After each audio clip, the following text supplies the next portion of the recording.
Assalamualaikum warahmatullahi wabarakatuh. Alhamdulillahirabbil alamin wassalatu wassalamu ala asrofil anbiya'i wal mursalin sayyidina Muhammadin wa ala alihi washabbihi ajmain, amma ba'du. Teman-teman yang dirahmati oleh Allah Subhanahu wa taala, alhamdulillah hari ini kita masih diberi kesempatan untuk memperingati salah satu hari yang paling besar dalam sejarah Islam, yaitu Isra dan Mi'raj Nabi Muhammad SAW. Ini adalah peristiwa yang menunjukkan kebesaran Allah Subhanahu wa taala, karena dari sinilah Rasulullah mendapatkan perintah yang paling istimewa, yaitu menjalankan sholat. Pada hari yang istimewa ini, dalam rangka Isra Mi'raj Nabi Muhammad SAW, sangat tepat jika tema yang akan kita bahas adalah sholat itu tiang agama seorang muslim. Nah, jujur aja ya, memang kita suka nunda-nunda sholat kan. Entah itu kita lagi main HP, nonton, atau lagi sibuk tugas. Akhirnya azan itu cuma lewat di telinga. Padahal tahu gak sih, sholat itu bukan sekedar rutinitas, tapi hadiah langsung dari Allah yang disampaikan saat peristiwa Isra Mi'raj.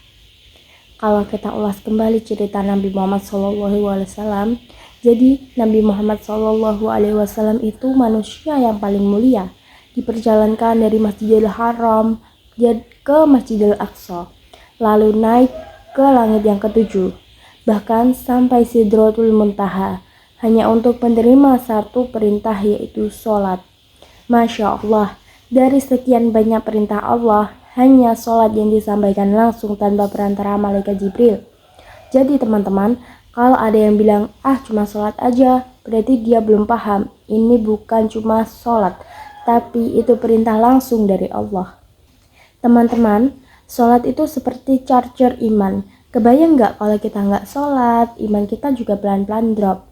Tapi kalau kita sholat tepat waktu, ibadah terus, iman kita akan terisi kembali. Hati jadi tenang dan juga pikiran lebih jernih.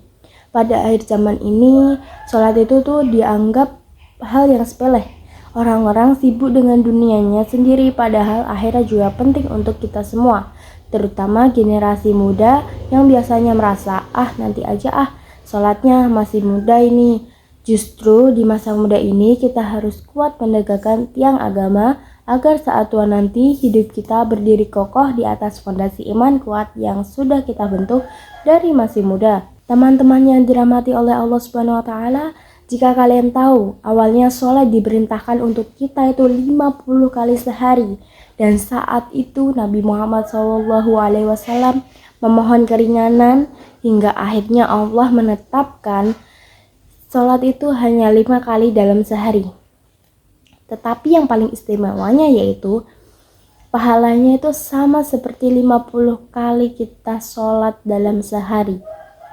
Kira-kira kalau kita dapat diskon sholat kayak gitu, kita akan malas sholat gak sih? Harusnya itu kita syukuri. Itu artinya sholat bukan beban di hidup kita, tapi karunia besar yang harus kita syukuri, karena kita masih bisa sholat dan ibadah.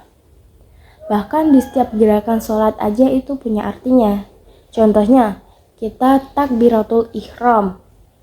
Itu artinya kita memulai untuk ibadah menghadap kepada Allah Subhanahu wa taala dan meninggalkan urusan dunia. Lalu yang paling istimewanya lagi, ruku dan sujud itu artinya kita berpasrah diri kepada Allah Subhanahu wa taala dan merendahkan hati kita.